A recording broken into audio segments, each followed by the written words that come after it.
దరిద్రుడును జీవాధిపతి అయిన త్వరలో రానయ్యున్న యాశ్వమశ్రీ గారి దివ్యనామంలో మీ అందరికీ నా ప్రేమపూర్వకమైన శోభపడి పాట విందాం. తండ్రికి మహిమ కలుగుతుంది. హల్లెలూయా.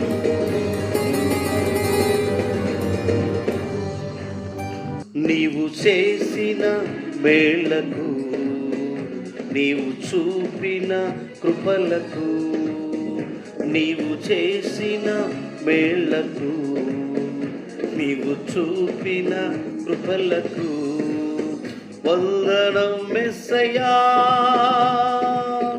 వందనం యేసయ్యా,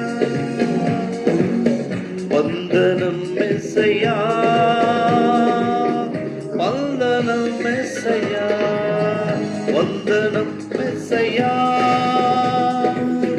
వందనం యేసయ్యా, వందనం యేసయ్యా, వందనం యేసయ్యా.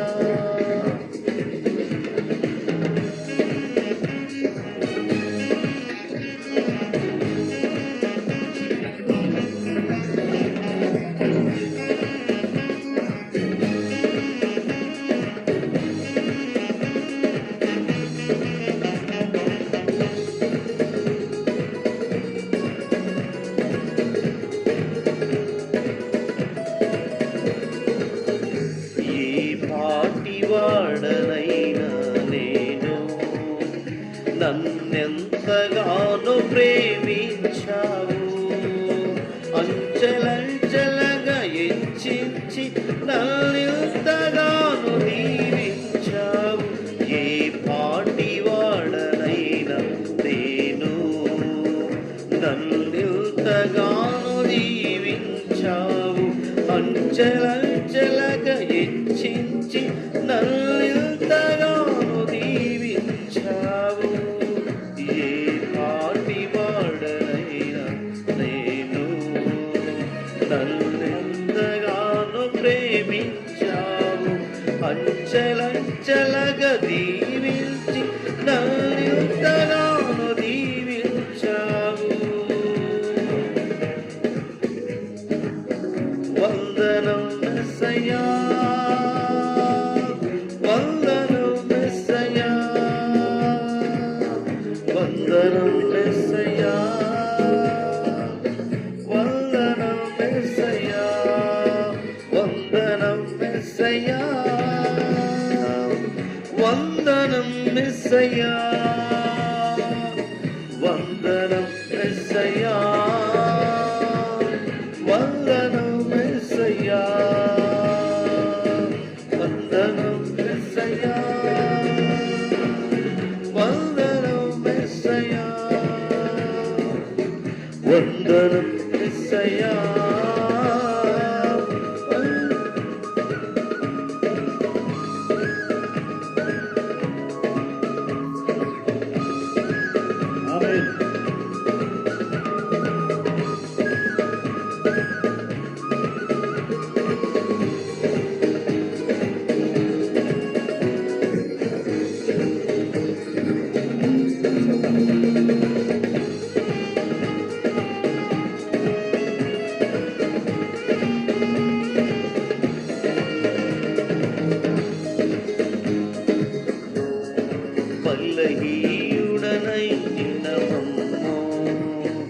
నీవెంతగానో బలపరిచావు.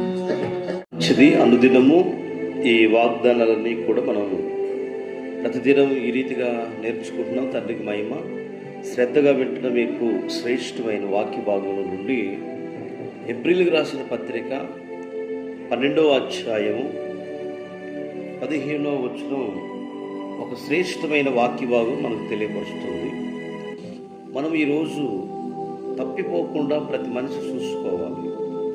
ఎక్కడ తప్పిపోతున్నాం అనే విషయాలను మన బైబిల్ గ్రంథంలో చూసినట్లయితే శ్రేష్టమైన వాక్య భాగంలో ఈ గ్రంథాలన్నీ ఎవరించి చెప్పేది ఏంటంటే నువ్వు దేని నుండి తప్పిపోకుండా ఉండాలని ఈ వాగ్దానాలు మనము నేర్చుకున్నాం. ఏప్రిల్ రాసిన పత్రిక 12వ అధ్యాయం 15వ వచనంలో సర్వోన్నతుడు సృష్టికర్త అయిన తండ్రి కృప నుండి మనము తప్పిపోకుండా చూసుకోవాలని రాయబడింది. రెండో మాట అదే ఏప్రిల్ రాసిన పత్రిక 4వ అధ్యాయం 1వ వచనంలో వాగ్దానం పొందకుండా తప్పిపోకూడదు. తండ్రి మనకి ఎన్నో వాగ్దానాలు ఇచ్చాడు. ఆ వాగ్దానాలన్నీ కూడా మనం పొందుకునేవారుగా ఉండాలని. అబ్రహాము విశ్వాసులకు తండ్రి ఎన్నో వాగ్దానాలు పొందుకున్నట్టు గొప్ప గొప్ప వీరులు ఉన్నారు. మనం కూడా వాగ్దానాలు పొందుకునేవారుగా ఉంటాం. మరొక మాట యాకోబు పత్రిక 3వ అధ్యాయం 2వ వచనంలో మాట యందు తప్పిపోకూడదు. అలాగనే ఎబ్రీ పత్రిక 3వ అధ్యాయం 10వ వచనంలో హృదయ వాంఛనలు, నిజంగా హృదయ ఆలోచనలన్నీ కూడా తప్పిపోకుండా పవిత్రంగా చూసుకోవాలని లేఖనాలు తెలియపరుస్తుంది. ఎందుకంటే ఆలోచన చాలా కరెక్ట్గా ఉండాలి. ఆలోచన మనం ఏరుకుండా సర్వోన్నతుని యొక్క ఆలోచనలు పొందేవారుగా ఉండాలి. రాజుల గ్రంథము 1వ గ్రంథము 15వ అధ్యాయం 4వ వాక్యంలో యథార్థముగా నడుచుట తప్పిపోకుండా చూసుకోవాలి. ఎందుకంటే ఆయన ఏదైతే చెప్పాడో దాని ప్రకారంగా మనం నడుచుకోవాలి. నీ నడక, నీ నడవడి ఎలా ఉందో ఒక్కసారి మనం చూసుకోవాలని ఈ రాజుల గ్రంథంలో తెలియపరిచాడు. అలాగనే యెహోషువ గ్రంథంలో 1వ అధ్యాయం 8వ వచనంలో మోషేకు చూపిన కృప నీకు చూపిస్తాను. నువ్వు ధర్మశాస్త్ర విషయంలోనూ ఆజ్ఞ విషయంలోనూ తప్పిపోకుండా జాగ్రత్తగా చూసుకో యెహోషువా అని యెహోషువతో హెచ్చరిస్తూ ఆయనకి మోషేకు తోడున్నట్లుగా, మీ గురువుగారికి తోడున్నట్లుగా నేను మీకు తోడై ఉంటా అన్నాడు. తండ్రికి మహిమ కలుగునుగాక. అలాగనే చివరిగా మరి ఎబ్రీ పత్రిక 12వ అధ్యాయం 24వ వచనం సమాజంగా కూడుట మానకూడదు. అన్ని విషయాల్లో ఈ వాగ్దానాలని కూడా యావే కృప నుండి పొందకుండా తప్పిపోకూడదు. వాగ్దానాలు తప్పిపోకూడదు. యావే తన మాట ఏం తప్పిపోకూడదు. హృదయ ఆలోచనలు యావే ఎందు తప్పిపోకుండా ఆయన నివసించాలి.